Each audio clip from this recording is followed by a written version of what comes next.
Welcome back to another episode of Le Foot, your podcast about French football, where Endrick scored and assisted against PSG at Parc des Princes. Is that the perfect way to respond after being put on the bench? A new day and a new crisis in Marseille where there is both pressure and angry voices. And that's not the only anger we will address though. We look back at the Champions League where PSG fought off Liverpool and the Conference League drama where Strasbourg is through from last week. The Coupe, it is back and we head into the semi-finals and bring you our prediction competition, Le Foot Prono, which we will conclude at the end of the season. Who will win it all? On y va. Hello and welcome back to Le Foot. How are you, Charlie? It's all good. Yeah? Another week, another episode of Le Foot, and it's amazing to be here in the basement with you guys. Nice. And the summer has finally arrived to Stockholm. Yeah. It's summer. We have 18 degrees today. Oh, Yeah. did we? Yeah. Oh, Yeah, it's been great all day. okay. I was stuck Yeah. in the office. But I was out for a little bit, but I didn't think it was 18, maybe 12. 18, that's really nice. Yeah. At least It was 16. warm. 16. It was warm. Which is warm for us. Yeah, how are you, Jeff? Good. Doing well. Excited about the new segment that you spoke about in the intro, Le Foot Prono, and about the games that has been played as well. It's been a very interesting week looking back. And it's crazy because there is so much football now. I mean, every day almost there is something for our French clubs. We had Monday yesterday, nothing, but then it starts now. Coupe, even tonight, right when we are done recording this, we're gonna head to watching Lens versus Toulouse, and they played already on Friday, and we're gonna address that, of course, as well. Yeah. And especially for us also now when the Swedish league have started as well. So for us specifically, it's more football than for any other country. Oh yeah, it's a lot, but it's good. It's fun. That's why the episodes keep getting longer and longer. I guess. Eventually, it's gonna be 4 hour so, audiobook, bringing everything. Yeah, let's go. All right, first game. Looking back, Paris Saint-Germain against Lyon, and Lyon went through that game winning 2-1. Very, very impressive performance from Endrick, but then also looking back at it, thinking, why did PSG not play their best team? Sarah Emery, Kvaratskhelia, Dembélé, Marquinhos, none of them started, and I think, they still have the league in their own hands, but they really missed this one, didn't they? Yeah, and I think that's the super interesting because you can look at this match from two perspectives. One is the one that you take that, hey, why didn't you play the best available players? Or you can say, how could you lose even with these players on the pitch? And I'm not sure exactly which route I want to go. I think there is a mix of both here. I agree that the result would have been different if they started the best players. They've rested a lot. I saw Luis Enrique talking after the match about how many matches they have ahead of them now because they have rescheduled everything to be in 1 month. They kind of put it on themselves with all this reshuffling. And I feel like just play the best players if it's an important big match at Parc des Princes this Sunday evening. And they should, I must say, with the players on the pitch, have won this match if you look at the expected goals and everything. But Lyon, I would say what happened, they came out firing. You had Endrick, after just a few minutes, he's scoring. And then not too long after that, they have performing a little dance as well. At the little dance, yes, it's caused quite a stir in Paris. What do you think about the dance from Endrick? No, I think it was from like an objective view. It was nice to see, and it's something that you could also expect to see from a young Brazilian. Yeah. If I would see like Nanasi doing that dance for Strasbourg, it wouldn't be as on brand. Perhaps funnier, but not as on brand. So it was nice to watch. But it got me thinking, and we spoke about it a little bit just before we kicked off this episode. Like, was it also, even though PSG did not play against Real Madrid now in the Champions League. They played Liverpool. But like, was it some kind of flirting with Vinicius in Real Madrid or something like that? Or I don't know. I think there definitely could be because, like you say, they've been teammates and they are both Brazilian. Vinicius has gotten a lot of criticism for many things, and one of the things is his dancing after the goals and taunting the opponent fans. And maybe it is a hug to his Brazilian friend over there. But I think it's also like the Brazilian vibe only. And that, as you said, I agree with you that you have to embrace it. What if everyone was like Scandinavian or French or whatever and no dancing, you do a simple goal celebration and then you're done? We need this kind of vibrant things happening as well. If I was a PSG supporter standing there though, I would also be furious. Why are you dancing here after, scoring on my club?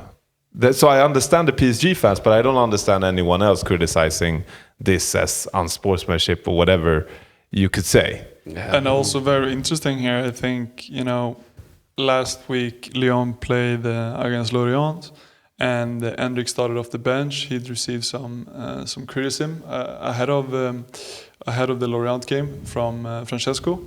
He played very well in the second half, started this game, which we all kind of expected, and he did not only start this game, I mean, he very much played this game and was, as I said, a great part of Lyon scoring 2 early goals and ending up winning this game. And I think that shows of great mentality. And from him also, like, does he even, get frightened or nervous? I mean, it doesn't look like it by...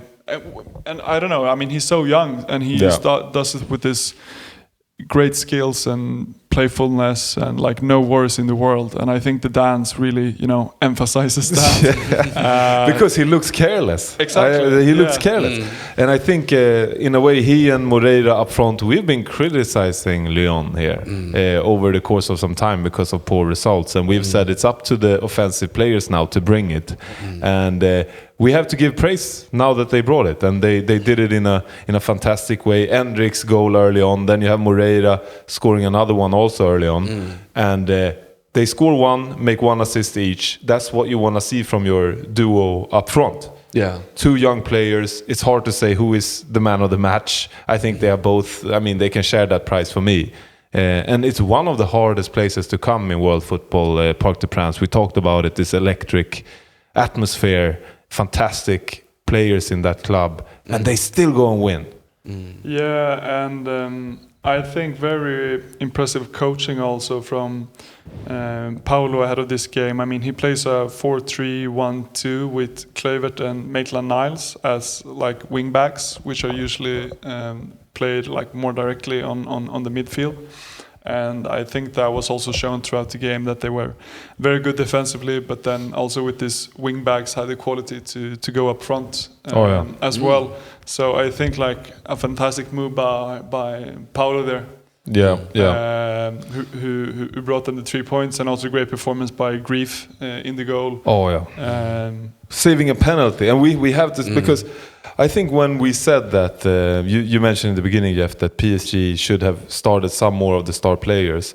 If we look at the one that actually started, I want to call out 2 performances which I think they're not good enough, and I want to start off by talking about Mayulu. I know he's from the club, he's 19, but we still in a professional football world must be able to criticize a young player when the performance is not good enough. And I think that him, for the 59 minutes that he played, it was below what you expect from a PSG player. Another one, of course, he misses the penalty, but I think overall, Gonzalo Ramos, we've been critical before. He's done important good goals for PSG, especially last season, but I feel that he is not really there on the PSG level. But he's lost a bit of momentum then also on top of that, I guess, because he came back from injury like a week, 2 weeks ago or something. He's not played that much or barely anything. I think he was in the against the Liverpool. It was the first team back in the squad in quite some time, a bit, So I think that might have to do something with it. And then I think what's really worrying from PSG, I haven't heard anything yet from the media or news if it's something critical, but Vitinha also going out after 39 minutes, and that's a massive blow for them ahead of the league obviously, but I'm thinking more about the Champions League, because if not Dembélé, I would probably say Vitinha is PSG's most valuable player as of now. Yeah, and probably with like Cherki and some other players, the best midfielder in the world right now as well. Yeah. I totally agree that's a worry ahead of Bayern Munich in the Champions League. They need him back. A bit of a nightmare to have him sent off. But I think otherwise, Kvaratskhelia and Dembélé, they came on and they showed that they are the star players here. Yeah. Dembélé had a shot, it hit the crossbar in the second half. Fantastic long shot, could have gone in. And then you have the goal. You talked about it, Jeff, ahead of the Liverpool matches. That Kvaratskhelia, he cuts in from the left, hit it with his right in the bottom corner, and it's just no one can do anything. Yeah. Even it hit the post and then into the goal. And it's like an opposite Robben, because he shoots with his right and he has hair on his head. So more like a Ribéry then, I guess, without the Georgian Robben. Yeah. No, he's great, and I mean. Neither of us have obviously played on that level, but I'm just thinking, like, as a defender, you know this, like, you know what he's gonna do, but then that he's still capable of doing it on such a high level week in, week out. I mean, that's something extra. Same with Robben, because it's everyone new, and he did it anyway. Yeah. And I feel with Kvaratskhelia, like you say, they're on such a high level that their skill is so high that they can do it. You think defender could just take a few steps into the left and try to, but I think then they're gonna dribble and do it in another place closer to the goalkeeper anyway. They are so skilled with the feet. Or they create space for someone else who goes into the pocket and they drop it off to Dembélé or Doué or whoever is there and they score. But now considering that PSG lost, Lens, do they have any chances on picking up?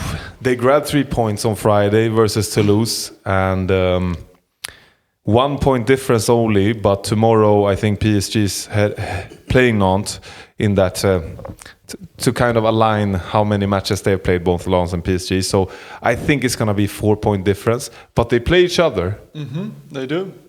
And I think it doesn't look impossible anymore. Like just a week or so ago, it felt impossible. But now with this, I would say there is a chance.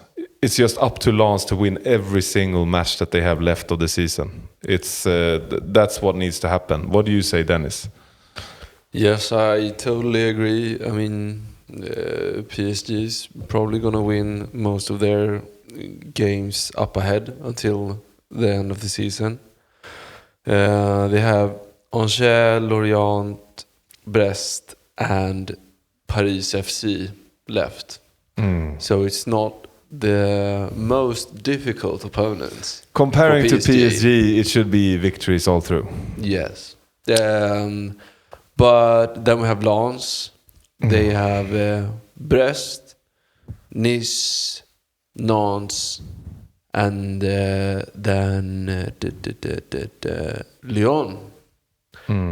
So I guess Lens, Lyon in the end, but that Lyon, I don't know. We'll see what happens in the end there. But so in the final match week, you're telling me that Paris FC is playing PSG in Paris, and they could actually beat PSG, and Lens could beat Lyon, and that could mean the title will go to Lens if everything happens before that in Lens' favor. yes. That is quite the end of a season you could have for the little brother in the city, Paris FC. That would be amazing. That would be amazing. But I think speaking of Lens, they did what they had to do against Toulouse, but it took some time. I mean, first half, Toulouse just came out scoring. I think a big mistake by Risser on the first goal, long shot, he fumbles it in. But he can afford to make a mistake. I think when a goalkeeper has been great all year, you have to give him a break. And, you know, but then you have 2-0 followed by a red card for Gboho. And again, Jeff, we see these red cards in Liga where the studs go on the leg. VAR has a look. You have talked a bit about being critical sometimes, that the levels can be a bit too harsh at times, and sometimes it's not harsh enough. But then in the second half, it was all Lens. Yeah. All Something Lens. happened there after the red card. Oh yeah. I think we saw like tactical efficiency from Pierre Saguet, the coach here, like comparing to Paulo when we spoke about the Lyon game, because the substitutions in the second half had a great impact. I mean, Saint-Maximin came in, provided an assist shortly after that, and also Bulatovic in the end, which made Lens scored the third goal and winning the game by 3-2. So yeah, like good from Pierre Saguet here to trust his whole squad and make these substitutions. And in the end, I guess like a well-deserved victory for Lens. But I mean, that red card impacts the game completely. Of course, yeah. From a Toulouse perspective, I mean, I guess here also again being objective, looking at it in VAR, in slow motion and all that, I mean, it looks so rough, and I can understand the red card, but it's a bit unfortunate since they had a great start to the game, isn't it? Yeah, you remember when not too long ago they played down in Toulouse, and then you had Emerson in the middle out of nowhere doing a red card, and it ended up being a 3-0 loss versus Lens. And again they do this red card, self-inflicted damage, causing them to lose football matches. And I mean, Toulouse is in no man's land. They are neither going to any European qualifier, and they are not going down. But that makes me question a bit what the game plan was for Lens heading into this, being 2-0 down at home versus Toulouse. I mean, one club has everything to play for still, and one club's coming from the middle, but it was Toulouse 2-0.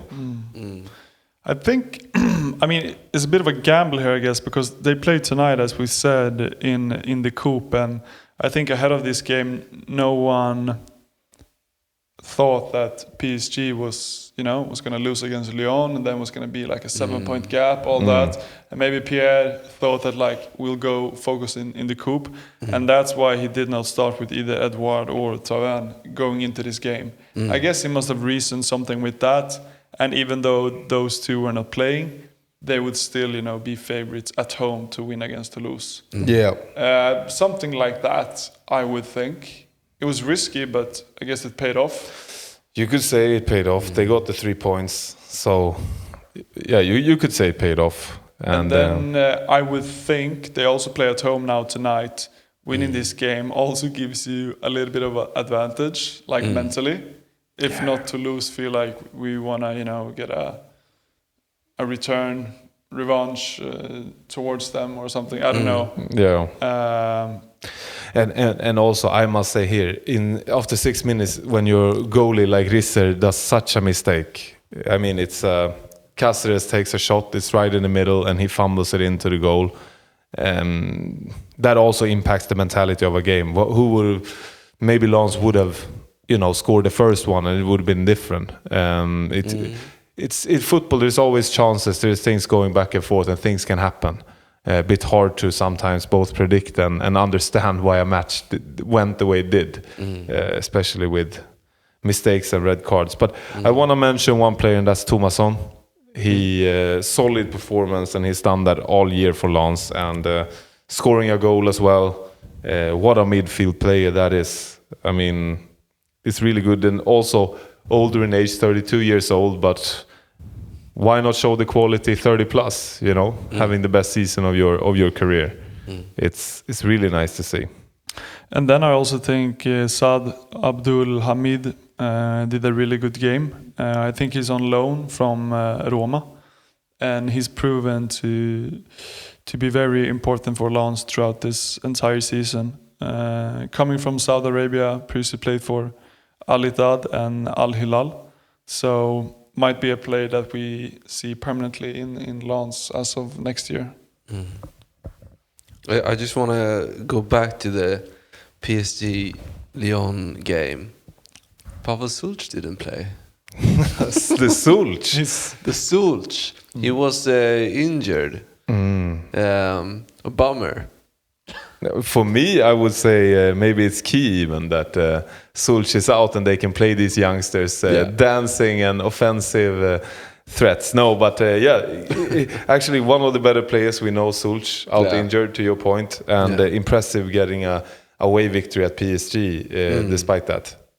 Yeah, he went out against Angers two games ago. Injury prone, that little Czech boy.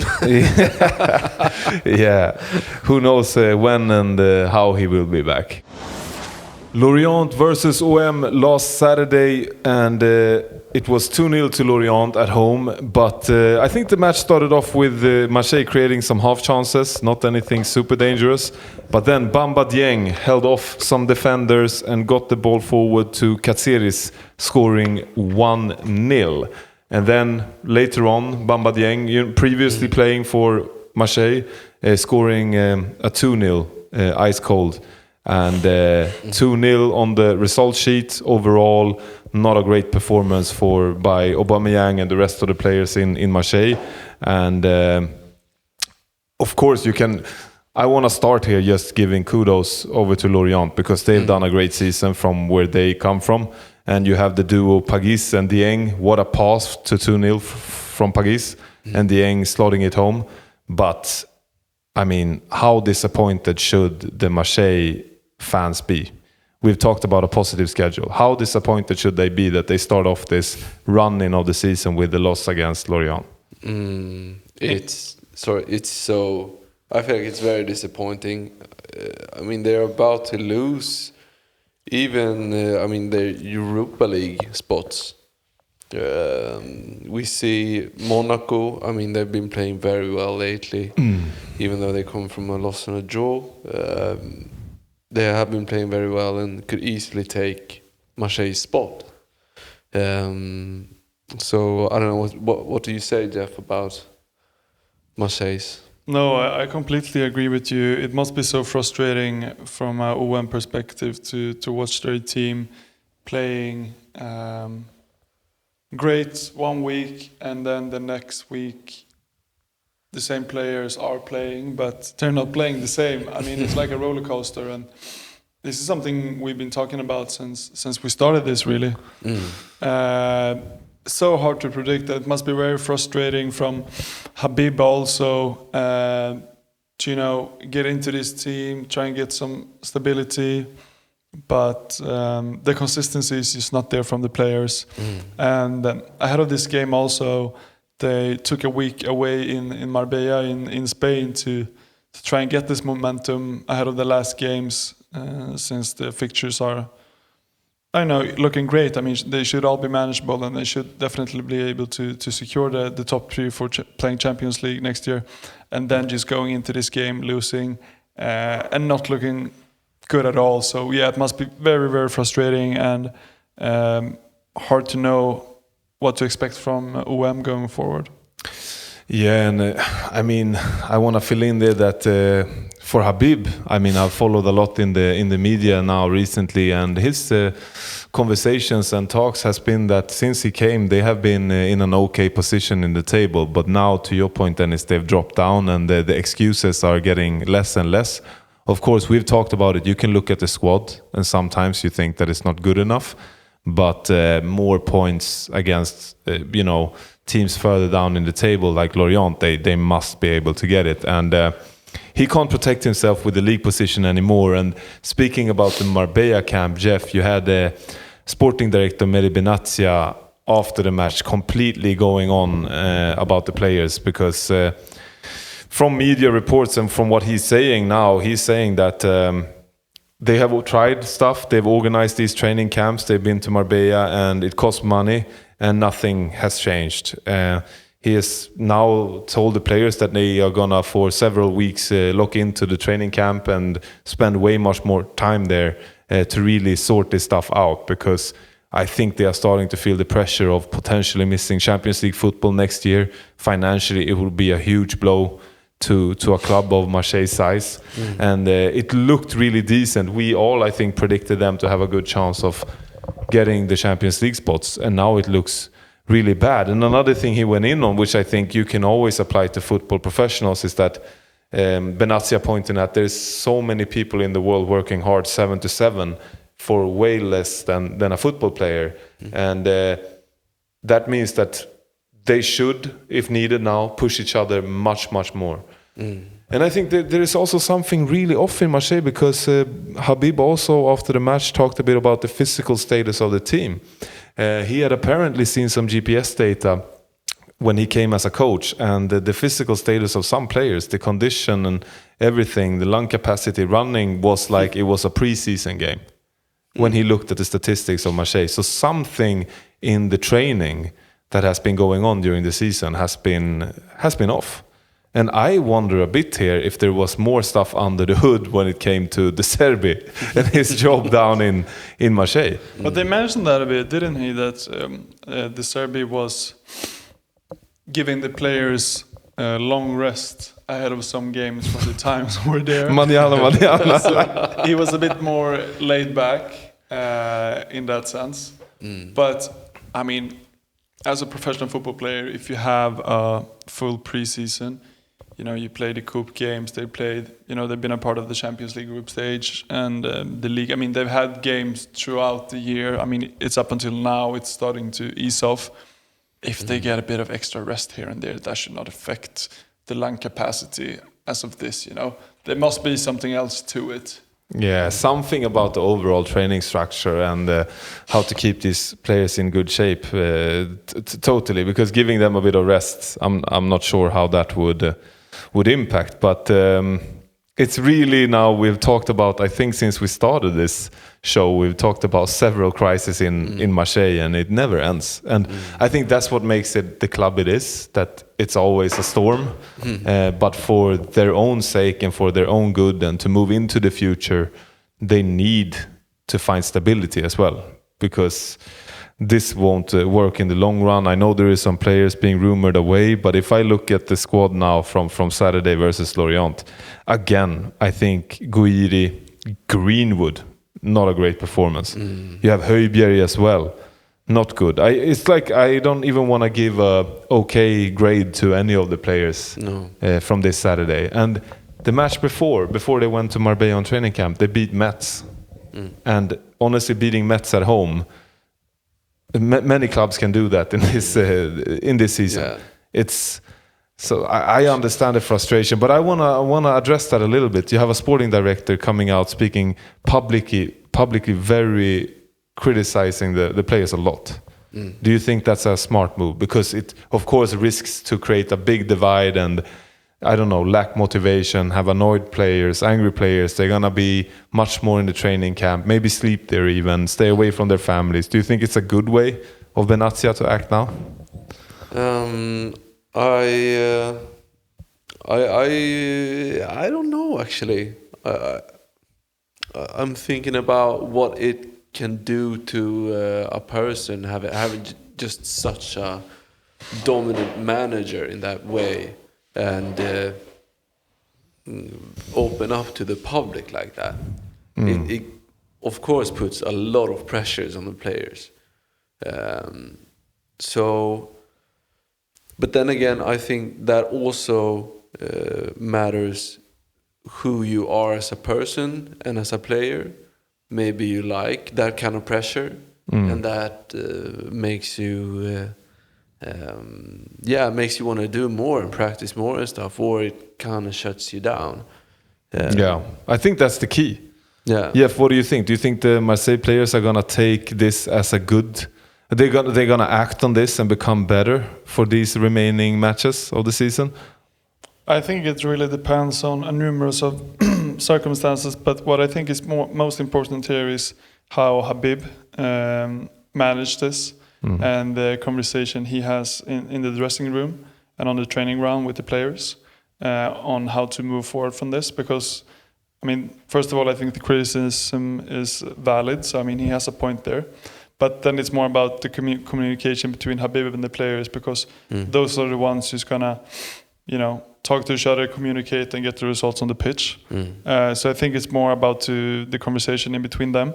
And then in regards to the noise, like more specifically, I mean, players like Greenwood, Aubameyang, Højbjerg, used to mention a few, they're used to the noise. I think, you know, as top professional players who's been there for a while, the criticism, they know how to deal with it. Otherwise, you're not like capable of being at that level. Yeah. So hopefully this will be more of a like pick me up, and Habib will get his troops together and try to see finish this season top 3 and nothing else. But I mean, that's just something we can, you know, discuss, twist and turn as of now, and we'll see where it ends up as it goes.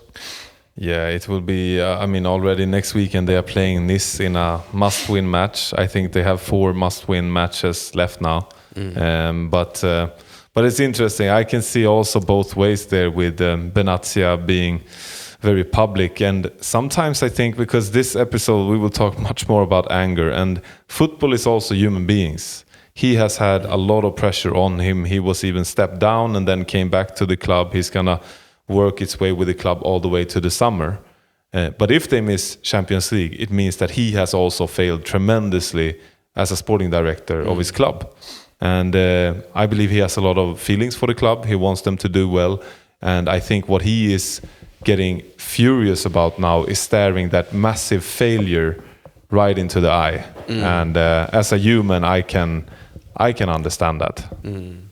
What do you think when we see each and every game that they play so differently? It's like one week you watch OM and one week you watch like an evil twin or a bad lazy twin or something. How can that be? I think there is 2 things. There is many things, of course, but I think of 2. This match, I think that Quentin Timber was missed a lot because he's a bit like the engine in midfield. He's working a lot. Højbjerg is the captain, and he's also a midfield with a good work rate normally. But I don't think he's taking that role in the best of ways. So Quentin Timber missing now. But I think why we see the ups and downs is also what Habib talked about after this match is I think there's a lack of leadership. I look at this team and I look at this squad and I don't see who are the clear leaders. When they are 1-0 down, who will make sure that for the rest of the match, we're going to do every single thing we can to turn this around? I don't see that. I think when you have... We talked a long time ago about Aubameyang, and in Arsenal, one thing that was sometimes talked a bit about is that he has this nonchalant attitude sometimes. It's not like you feel that he worked the hardest he can always for the club. You know, it's almost like it doesn't bother him as much as it does with other players. And I see that a little bit with several players now in Marseille. Of course they are professional football players and want to win, but I don't see that extra fire. And if you have a captain, Højbjerg, I want to see you screaming at any player not giving 110%, because Marseille is the kind of club you need to give 110%. And now they're in a position fighting for Champions League qualification where it will take 110.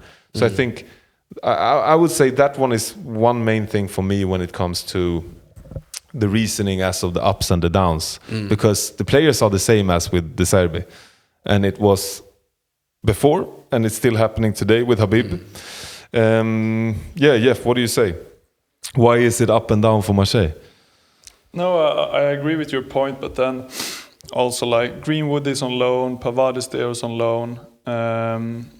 I think for Guiri, like one of the players has been very important for them. Like he's somewhat new to the team. Paixão, he came in this year.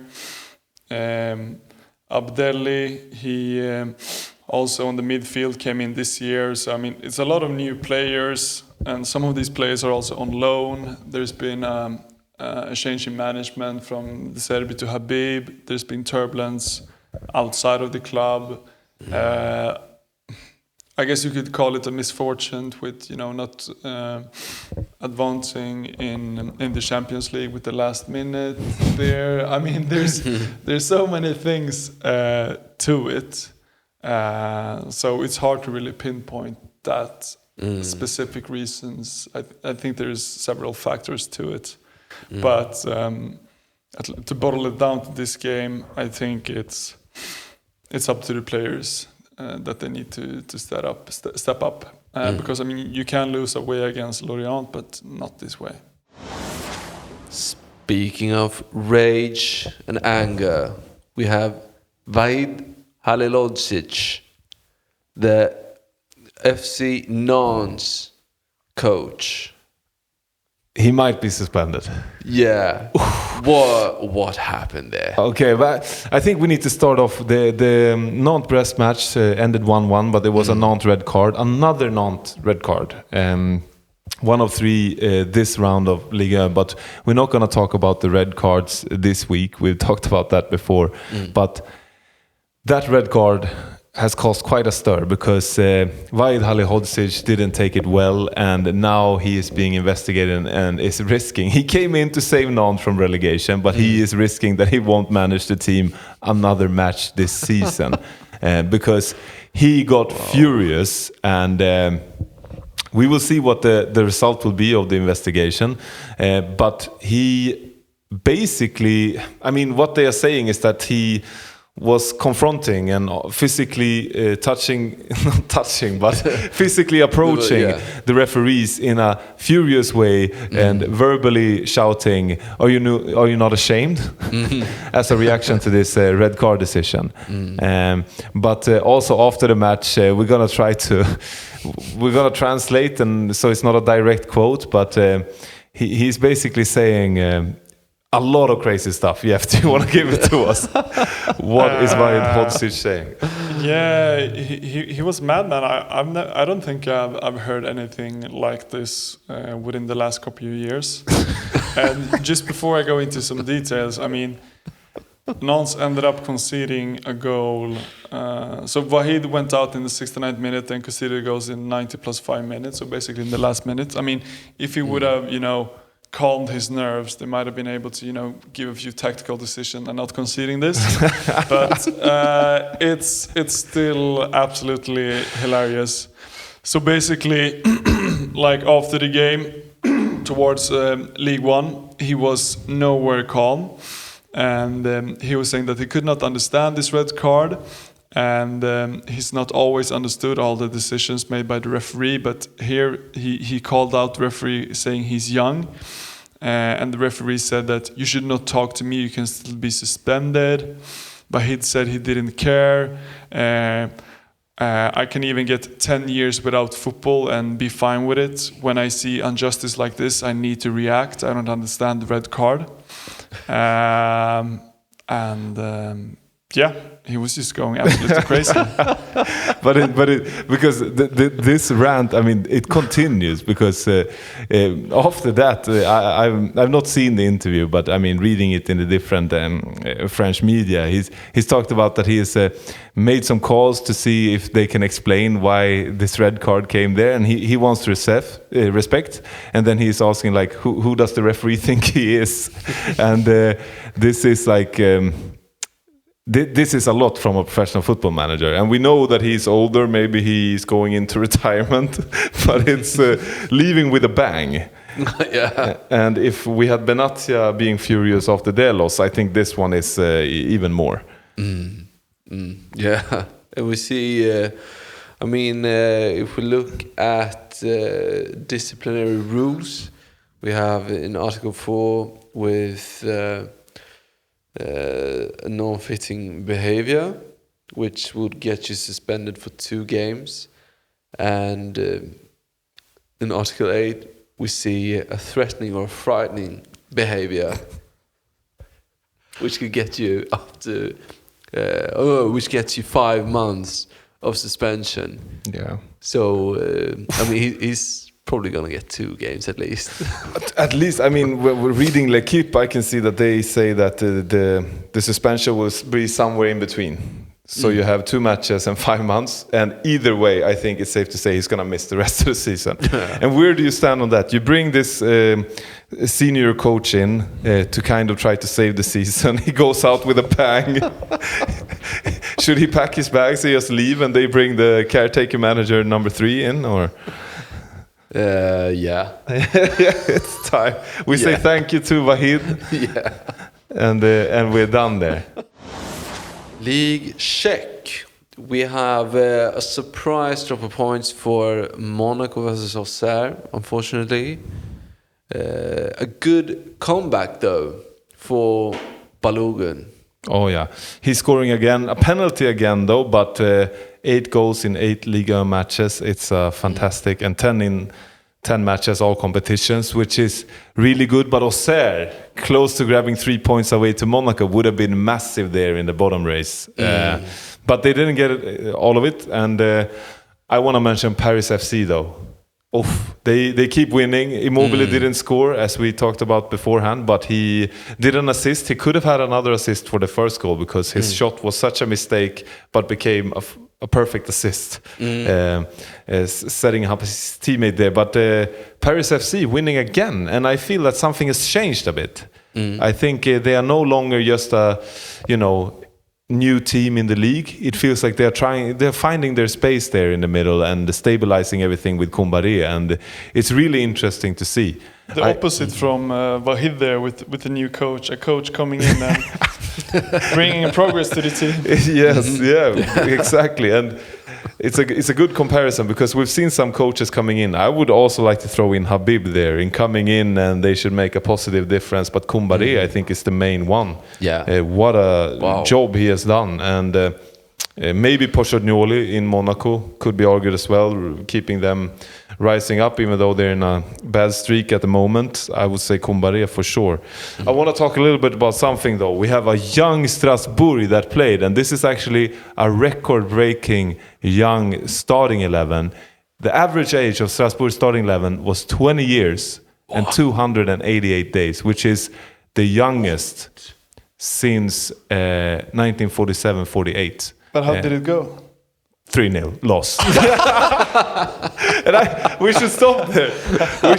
We should stop there. Exactly, 3-0 loss. What is this? Football. I feel world football is obsessed with playing young players. I can understand Strasbourg here. It's a really hectic schedule. They did great in the Conference League, crushing Mainz, which we will talk about soon. But playing this many young players and losing 3-0 at home versus Rennes, I mean, is it a bit much? Yeah, I think it is a bit much. However, I think they're probably resting some players for tomorrow's game versus Nice. But I don't know. I still feel like that's a bit rough. I think they should have done a bit better than that. But I think resting I can understand, but this kind of shows the point. Strasbourg has been fantastic at times this year. It's just, they're still like a middle team, a bit, heading towards the top, but they're still a middle team. And of course they can afford to rest. I don't think they're going anywhere near European qualification. But if you send a squad out with an average of 20 years old, I've never seen anything like it. No. And the result speaks for itself, I guess. And they met a good Rennes side who's in a good streak now, with Le Pôle ahead. But I mean, they have great chances of winning the Conference League. We'll get into that, and they also have a chance of winning the Coupe. So I mean, winning at either of those, everything forgiven. No one is going to remember losing at home against Rennes in late April 2026 compared to a potential title.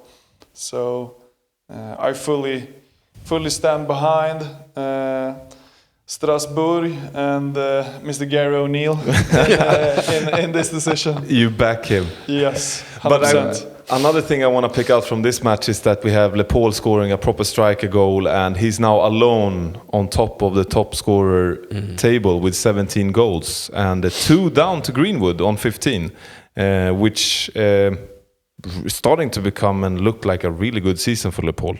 Yeah. With Hugo Ekitike going out, there is opening an extra spot in the French squad ahead of the World Cup. Is Le Pôle a contender for grabbing that spot, or is he not the player that they want?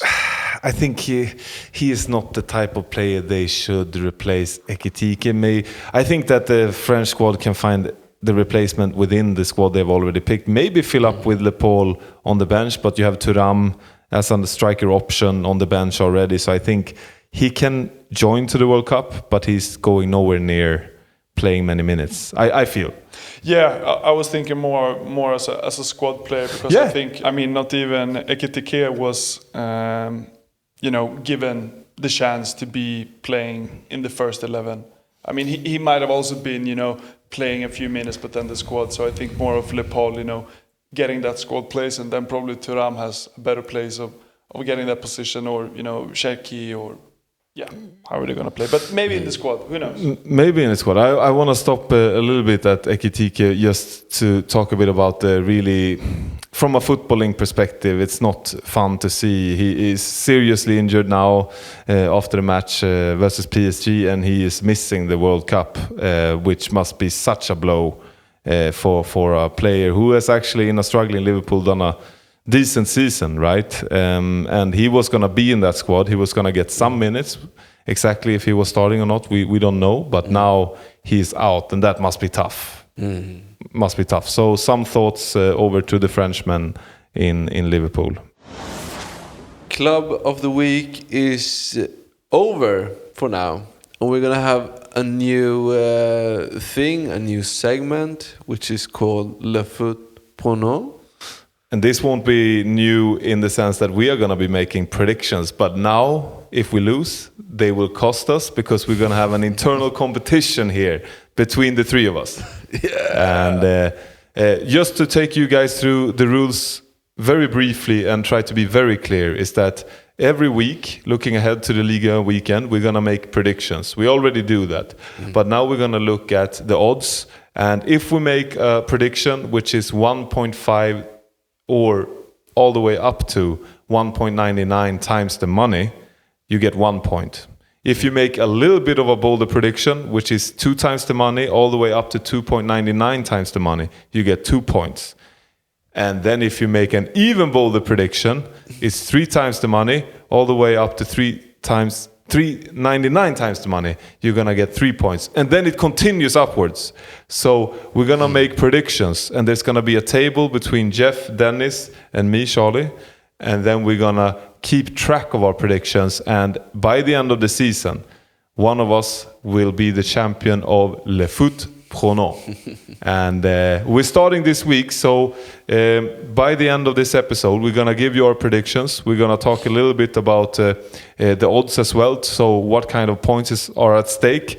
And just to give you another important piece of information, if I make a prediction that is worth 1 point, and if that prediction does not happen, it's not correct, I will get -1.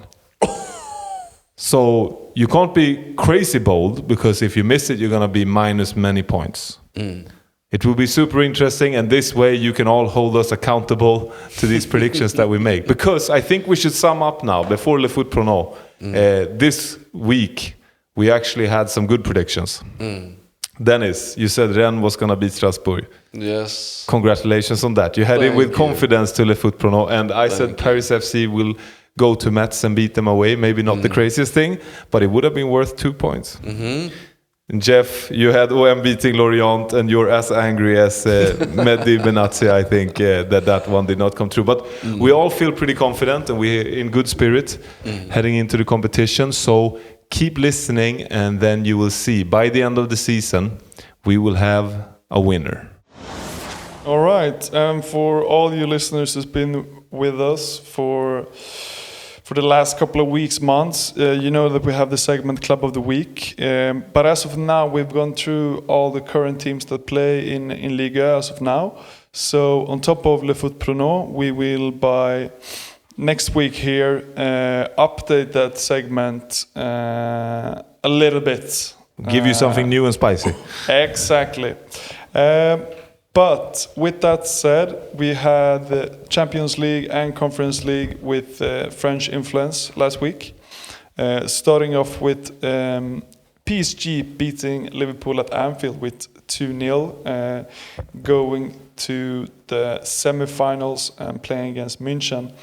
But winning 2-0 at Anfield, I watched the game, and I think ahead of that, I was the most Yeah, I was most keen to giving Liverpool some chance of going away with that game with a victory. But I was completely wrong. And I think from just the first couple of minutes watching that game, Liverpool went into it with a completely different formation, completely different positivity, bringing attacking football, which we didn't see at Parc de France the week before. But just within the first few minutes, you could really see that PSG was not that affected by the pressure Liverpool was trying to give them, and they kept composure and possession. I mean, just within the first few minutes, and I think you could already there see that the quality level between the teams was too much. I think, considering both the players that both teams have, but more about where the teams are at the moment. I mean, Luis Enrique and his PSG have been building on something for a couple of years now. Reign champions in the Champions League. I mean, they are absolutely mad at this moment. Whereas Liverpool this year, I think everybody knows that it hasn't been the season everyone thought and was hoping for. Decline of Salah, Isak not being there, Hugo Ekitike going out to this game early. I mean, Wirtz, so I don't know if there's anything else worth mentioning to this game. I mean, Liverpool just couldn't really. No, I think you're right. We don't need to stay at it too long. We also said this chances of an upset was not that big ahead of the match. But I just want to call out Ousmane Dembélé. Like last season, he's hitting the form right in the clutch time now in the Champions League, because 2 goals at Anfield, 2-0 for his club PSG. It's what a football player.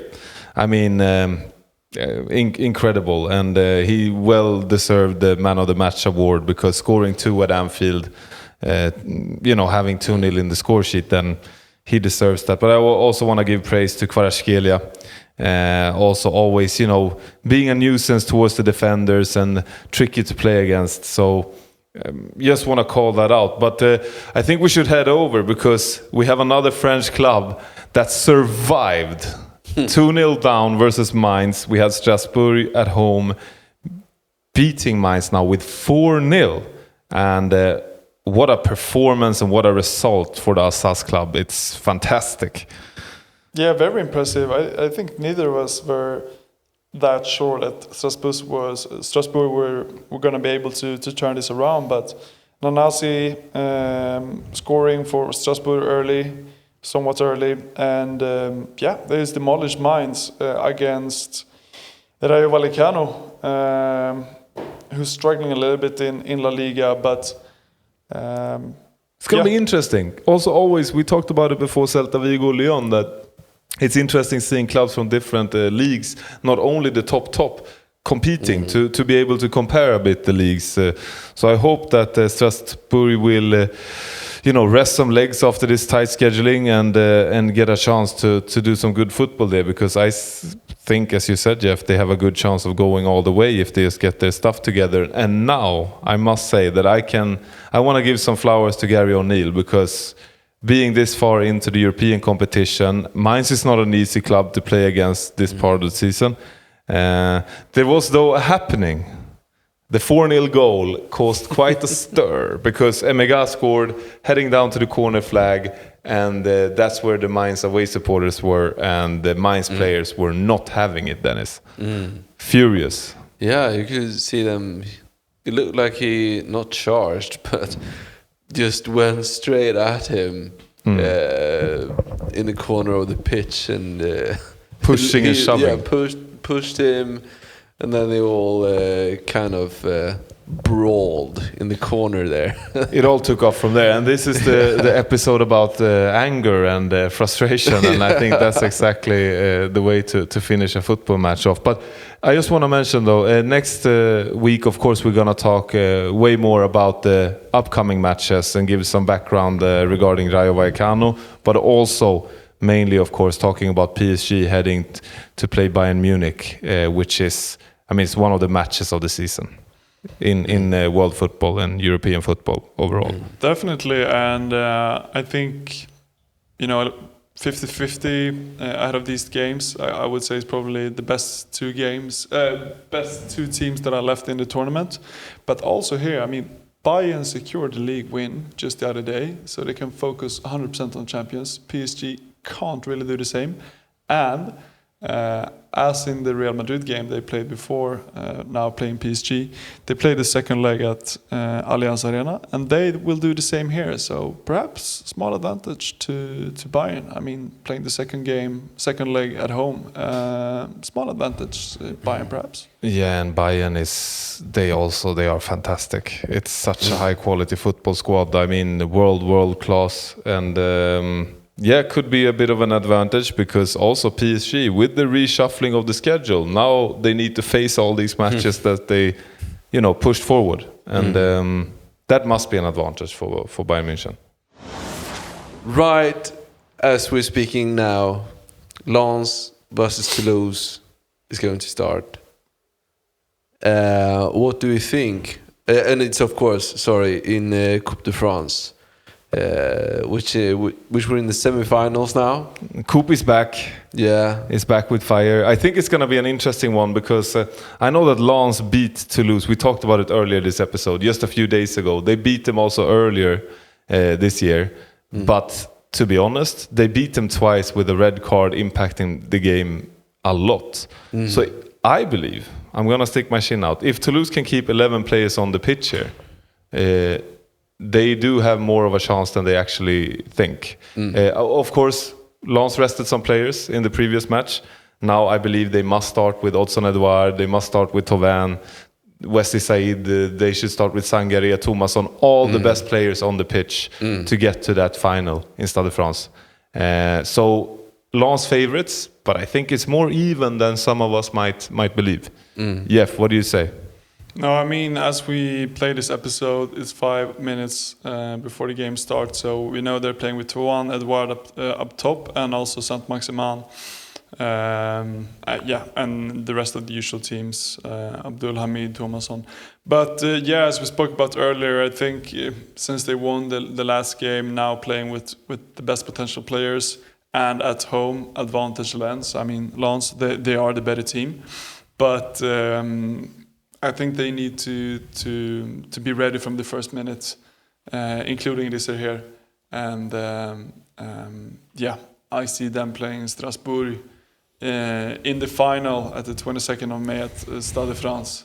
Yeah, because tomorrow we have Strasbourg versus Nice, and Strasbourg, as we talked about, they played a very young squad versus Rennes this weekend. They should have some energy in those legs, and if they just do it right, these teams also played in the league not long ago, and that was a one-sided match. So heavy favorites, Strasbourg versus Nice. But Coupe is always interesting. Always in cup play you get some upset, and maybe this far down the tournament you don't expect it. But I can believe that one of the away teams here, Toulouse or Nice, could try to take this to penalties and then take it from there. So a defensive approach.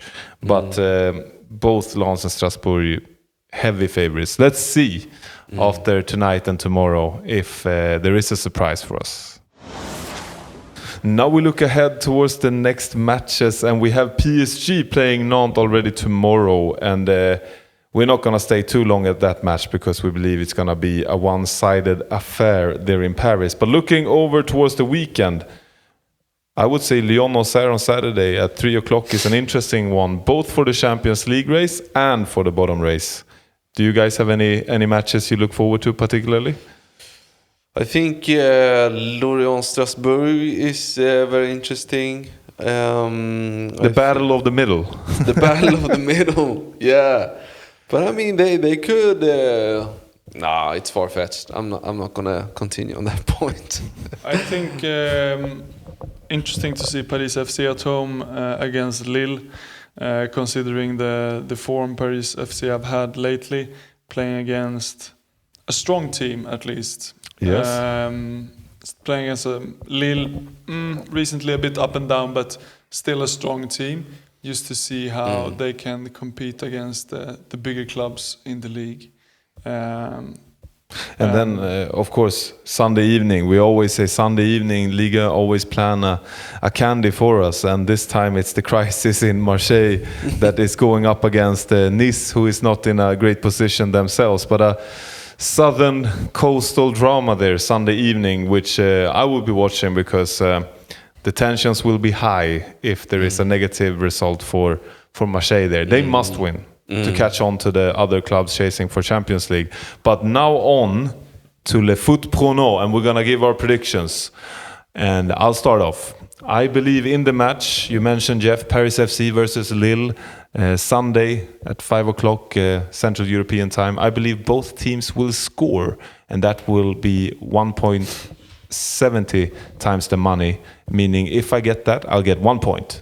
I'll start it off with I try to play it a bit safe. I think both teams are going to score. We see Paris FC, they have Immobile, they have other players, Kebal, being a creative. I think they're going to manage to create chances at least and score 1. I can't be brave enough to say that they will win, but Lille as well, they have their quality and will put 1 goal in there, at least. Dennis, over to you.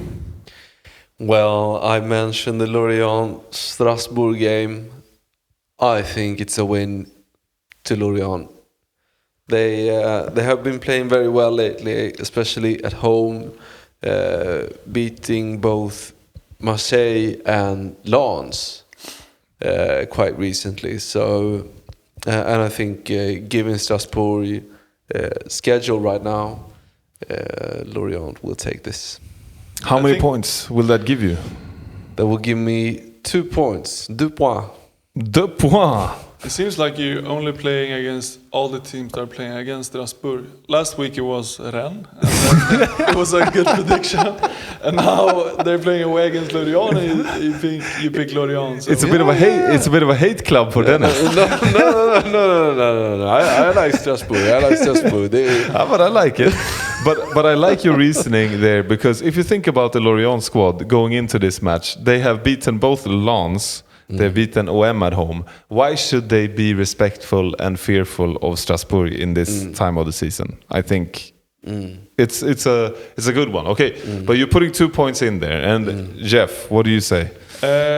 I'm gonna go for the 2 points myself, saying that Monaco is gonna win away against Toulouse, bounce back since they had a draw now against Auxerre. With the rationale that Toulouse will be weakened from tonight's game playing away against Lens, and Monaco is just a stronger side. And I think we'll see that this Saturday playing away against Toulouse. And there must be a difference in motivation there. You have Monaco chasing Champions League football. You have Toulouse, they're going nowhere in the table. They will be safe right there. This has been a long episode, and if you've been listening to the end, we truly appreciate it and are really happy about it. That is it for this week. Follow us on socials, subscribe and give us a rating wherever you listen to podcasts. And remember to tell a football-loving friend. We've also gotten some comments and questions, and we truly appreciate this, so keep them coming. And for queries, as always, you're more than welcome to reach out to us at lefootpodcast@gmail.com. And have a great week, and we'll see you next Monday. Au revoir.